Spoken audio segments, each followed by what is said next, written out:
Venom 3 यानी venom the last dance में villain होने वाला है नल। पहले तो मैं ये बता दूं, नल एक थैनोस लेवल का विलेन है और अगर सोनी इसको यूज कर रहा है तो सोचने वाली बात तो है। इस मूवी में उसको कैसे यूज करेगा Sony, I don't know, but null आखिर है कौन, उसका हिस्ट्री क्या है एंड सबसे इंपॉर्टेंट क्वेश्चन, उसके पावर्स क्या क्या हैं। So let's start with the first question, who is Null and his history.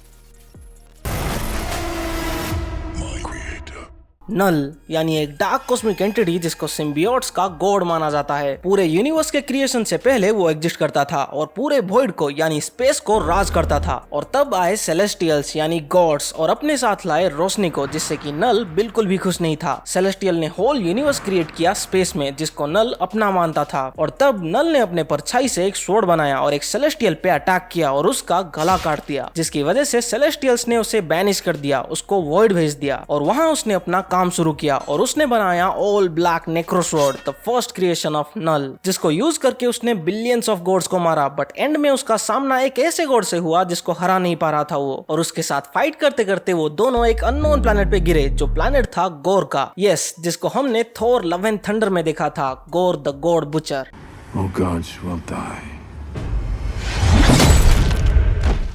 गोर का प्लैनेट ऑलमोस्ट खत्म हो चुका था, खाने के लिए खाना नहीं था, पीने के लिए पानी नहीं था, पर फिर भी सब गॉड्स पे बिलीव करते थे कि कभी ना कभी तो वो आएंगे। बट जब गोर ने अपने माँ को खो दिया तब उसके अंदर से गॉड से बिलीव उठ गया, और जब नल और वो गॉड उसके प्लैनेट पे गिर गए तब नल का एक अंश गोर के पास चला जाता है, जिसको यूज करके गोर ने उस गॉड का शिकार किया और नल का नेक्रोस्वॉर्ड अपने पास रख लिया और शुरू कर दिया उसका गॉड हंटिंग कार्यक्रम।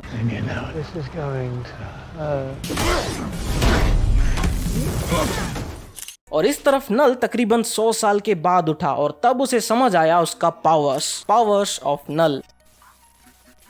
उसकी परछाई से वो अपना ऑफस्प्रिंग्स बना सकता है, जो कि किसी भी जानवर के साथ बाइंड कर सकते हैं और उसको कंट्रोल भी कर सकते हैं। और उसी का फायदा उठा के नल ने न जाने कितने सारे ऑफस्प्रिंग्स क्रिएट किया और कितने सारे जानवरों को अपने कंट्रोल में लाया, जिसकी मदद से वो गैलेक्सी दूर भी उसका शिकार कर पाता था। और फिर वो आया अर्थ, जहाँ के ह्यूमंस को देखकर उसको सिर्फ वीकनेस दिखा और उसको लगा यहाँ उसे सबसे कम मेहनत लगेगा। बट गॉड ऑफ थंडर थोर को वो मंजूर नहीं था।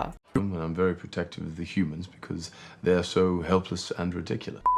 थोर अपना एक जोरदार थंडर जब उस क्रिएचर के ऊपर मारता है तब ना सिर्फ वो क्रिएचर बट गैलेक्सी से कोसों दूर नल को भी वो थंडर का स्वाद मिलता है, और उसकी वजह से नल का सारे सिम्बियोट्स के साथ कनेक्शन टूट जाता है और न्यू होस्ट को ढूंढते हुए सारे सिम्बियोट्स ह्यूमंस के साथ बाइंड करते हैं। और ह्यूमंस यानी हमारी अच्छाई की वजह से उन्हें पता चलता है कि नल एक प्योर इविल क्रिएचर है और वो जो भी कर रहा है सब कुछ गलत है। और तब सारे सिम्बियोट्स मिलकर नल को कैद कर देते हैं, जो कि एक राउंड शेप फॉर्म करता है, और उसी को सब प्लैनेट क्लिंटर कहते हैं, जो कि एग्जैक्टली एक प्लैनेट है ही नहीं, वो एक पिंजरा है नल के लिए सिम्बियोट्स का बनाया हुआ। सो ये था नल एंड उसका history and powers. The symbiotes didn't come here by accident. They were running. From what? So I think venom 3 में नल का इंट्रोडक्शन वहीं से होगा, जहां नल पिंजरे को तोड़कर फिर से अर्थ आएगा अपने बच्चों का कंट्रोल लेने और सारे गॉड्स को खत्म करने। What's his name then? No. जिससे कि वो फिर से अपने डार्कनेस को पूरे यूनिवर्स में फैला सके।